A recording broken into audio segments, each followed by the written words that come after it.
નમસ્કાર દર્શક મિત્રો, હું અશોક પરમાર સહયોગ દ્વારા પ્રસ્તુત ન્યૂઝ 20 ગુજરાતીમાં આપ સૌ દર્શક મિત્રોનું હાર્દિક સ્વાગત કરું છું। જોઈએ આજના મુખ્ય સમાચારો।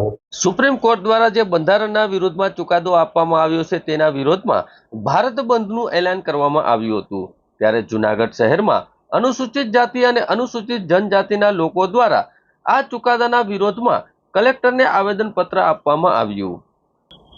જૂનાગઢ શહેર અને જૂનાગઢ શહેરમાં અનુસૂચિત જાતિ અને અનુસૂચિત જનજાતિ સમાજના આગેવાનો દ્વારા સાથે મળી બંધને સમર્થન આપવામાં આવ્યું।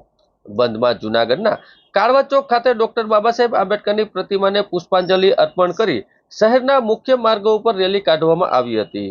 આ બંધમાં જૂનાગઢ શહેરના વેપારીઓ દ્વારા સ્વયંભૂ બંધ પાડવામાં આવ્યો હતો। કાળવા ચોક ડોક્ટર બાબા સાહેબ આંબેડકરની પ્રતિમાને હાર તોરા કર્યા બાદ શહેરના મુખ્ય માર્ગો ઉપર ફરી રેલી કલેક્ટર કચેરીએ આવેદનપત્ર આપવા માટે પહોંચી હતી અને એવી માંગ કરવામાં આવી હતી કે બંધારણને અનુરૂપ જે ચુકાદાઓ આપવામાં આવ્યો છે જેમાં કોઈ દખલગીરી કરવામાં ન આવે તેમજ હાલમાં ચુકાદો આપવામાં આવ્યો છે તે ચુકાદાને ખારિજ કરવામાં આવે। સુપ્રીમ કોર્ટ દ્વારા SC/ST કેટેગરીના અનામતના લાભોમાં રાજ્ય સરકારને વર્ગીકરણની અનુમતિ આપતો ચુકાદો આપવામાં આવેલો હતો। આ ચુકાદાથી SC/ST કેટેગરીની જાતિઓમાં આર્થિક માપદંડ દાખલ કરી કેટેગરી બનાવવામાં અને આર્થિક ધોરણે અનામત લાગુ કરવા રાજ્યોને જે પાવર આપવામાં આવ્યો છે જેના વિરોધમાં સમસ્ત જૂનાગઢ અનુસૂચિત જાતિ સમાજ દ્વારા કલેક્ટરને આવેદનપત્ર પાઠવી રેલી યોજી રજૂઆત કરવામાં આવી હતી।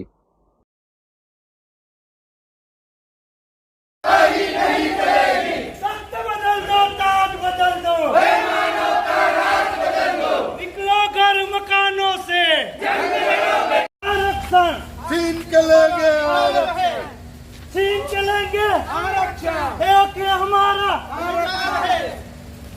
वोट हमारा राज तुम्हारा नहीं चलेगा नहीं चलेगा वोट हमारा राज तुम्हारा नहीं चलेगा तख्त बदल दो ताज बदल दो।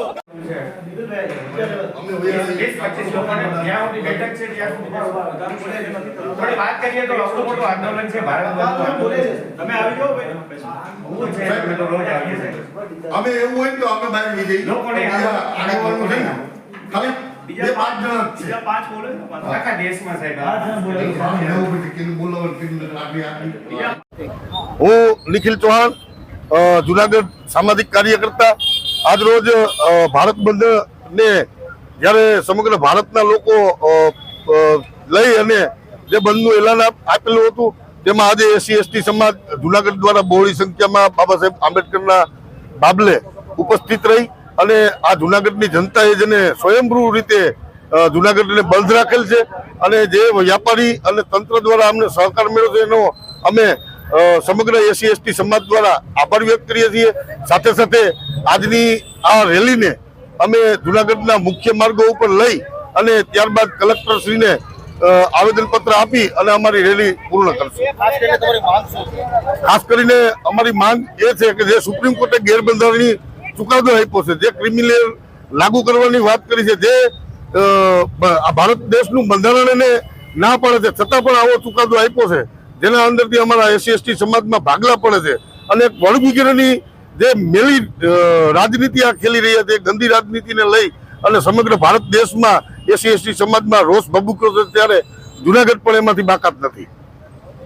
સુપ્રીમ કોર્ટ દ્વારા બંધારણના વિરુદ્ધમાં જે ચુકાદો આપવામાં આવ્યો છે ત્યારે ભારત બંધના એલાનના પગલે મેંદરડા ખાતે વિરોધ સાથે આવેદનપત્ર આપવામાં આવ્યું। SC/ST અનામત મુદ્દે સુપ્રીમ કોર્ટ દ્વારા ક્રિમિલિયર પદ્ધતિ દાખલ કરવાના ચુકાદા વિરુદ્ધ તારીખ 21/8/24ના રોજ ભારત બંધનું એલાન મુજબ મેંદરડા તાલુકામાં દલિત સમાજના આગેવાનો દ્વારા અને વેપારીઓ દ્વારા સજ્જડ બંધ પાડવામાં આવ્યો હતો।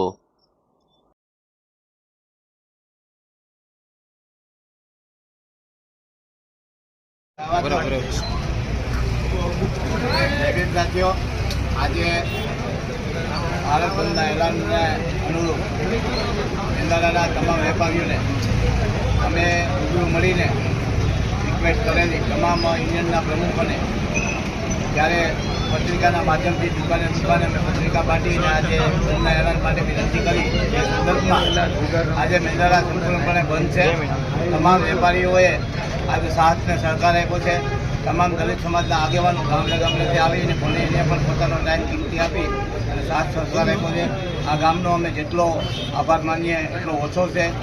આવી જ રીતે સુપ્રીમ કોર્ટના આદેશ અનુસાર જે અનુસૂચિત જાતિના અધિકારોને રખવાની જે હનન કરેલું છે એના વિરોધમાં આજે સંપૂર્ણ ભારત બંધ છે.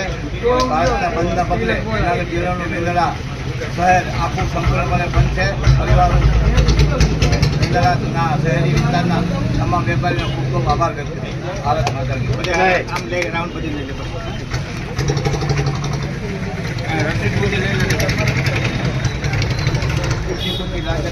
જૂનાગઢ મહાનગરપાલિકાના હદ વિસ્તારમાં ઝાંઝડા રોડ ઉપર કલ્પવૃક્ષ કોમર્શિયલ બિલ્ડિંગનું ગેરકાયદેસર બાંધકામ કરવાની રજૂઆત સાથે આવેદનપત્ર આપવામાં આવ્યું. જૂનાગઢ મહાનગરપાલિકા વિસ્તારમાં ઝાંઝડા રોડ ઉપર કલ્પવૃક્ષ કોમર્શિયલ બિલ્ડિંગ થઈ રહ્યું છે. ગેરકાયદેસર બાંધકામ અંગે એમને ફરિયાદ પણ તારીખ 17/1/24ના રોજ અરજી સાથે કાયદેસરની કાર્યવાહી કરવા રજૂઆત કરવામાં આવી હતી. જૂનાગઢ મહાનગરપાલિકાના સિનિયર ટાઉન પ્લાન દ્વારા આ પોસ્ટ દ્વારા જવાબ આપવામાં આવ્યો હતો. જૂનાગઢ ઝાંઝડા રોડ ઉપર કલ્પવૃક્ષ કોમર્શિયલ બિલ્ડિંગને 16/2/24ના રોજ સીલ મારવામાં આવ્યું હતું. તો આજે હાલ બાંધકામ કયા કારણોસર ચાલુ કરવામાં આવ્યું છે અને કયા કારણોસર સીલ મારવામાં આવ્યું છે એ આજ પણ ફરિયાદની આજ દિન સુધી કોઈ પણ જાતની કાર્યવાહી કે જવાબ મળતો નથી. એવી રજૂઆત એક જાગૃત નાગરિક ભરત મારવાડી દ્વારા કરવામાં આવી છે. મારું નામ ભરત મારવાડી. જૂનાગઢ મહાનગરપાલિકા વિસ્તારમાં ઝાંઝડા રોડ ઉપર કલ્પવૃક્ષ કોમર્શિયલ બિલ્ડિંગ જે જૂનાગઢમાં 4 કે 5 મહિના પહેલાં મારી અરજી દ્વારા સીલ કરવામાં આવેલ હતું. અત્યારે એ સીલ ખુલેલું છે. ત્યારબાદ મેં પાછી અરજી કરેલી છે પણ હજી મને કોઈ પણ જાતનો જવાબ આપેલો નથી. એટલે હું આજ કમિશનર સાહેબને એક આવેદન આપી અને તે સીલ કયા કારણસર માર્યું હતું અને કયા કારણસર ખોલવા માટે આવેલું છે એના માટે રજૂઆત કમિશનર સાહેબને કરેલ છે. મારું નામ ભરત મારવાડી. જૂનાગઢ મહાનગરપાલિકા આજે દેખાઈ રહ્યું છે કલ્પવૃક્ષ એનું બાંધકામ બાબતે અનલીગલી હતી. એના માટે મેં ફરિયાદ કરેલી હતી. એ ફરિયાદને ધ્યાનમાં રાખી 3/11/2023ના રોજ આ બિલ્ડિંગને સીલ મારવામાં આવેલું હતું. સીલ મારવાના આજે 4-5 મહિના થઈ ગયા છે. છતાં આ બિલ્ડિંગનું કામ અત્યારે ચાલુ છે. તો કયા કારણસર ચાલુ છે? જો આ બિલ્ડિંગના કામ ચાલુ હોય તો અહીંના બિલ્ડર જે છે એ કાં તો માથે ભારે હોવા જોઈએ અને કાં તો નગરપાલિકાના અધિકારીઓ આમાં સંડોવાયેલા હોવા જોઈએ. એના મહારાષ્ટ્ર રાજ્યના 34 વર્ષીય યુવાન ગુમ થતા વિશ્વાસ પ્રોજેક્ટ અંતર્ગત ઇન્સ્ટોલ કરેલા સીસીટીવી કેમેરાની મદદથી શોધી પરિવાર સાથે મિલન કરાવતી જૂનાગઢ નેત્રમ શાખા પોલીસ. ફિરોઝ નૂર મોહમ્મદ બેરેમાન કોલ્હાપુર મહારાષ્ટ્રના વતની હોય તેમનો ભાણેજ કોઈને કહ્યા વિના મહારાષ્ટ્ર રાજ્યના કોલ્હાપુર સ્થિત ઘરેથી મુંબઈ જવા નીકળ્યો હતો. પરંતુ મુંબઈ પહોંચે નહીં અને મોબાઈલ ફોન પણ સ્વિચ ઓફ થઈ ગયેલો હતો. જેથી તેમના પરિવાર દ્વારા સભ્યની તપાસ કરેલી. તેમના સગા સંબંધીને મિત્રોને પણ ફોન કરી તપાસ કરેલી પરંતુ તેમનો ભાણેજ ક્યાંય મળ્યો ન હતો.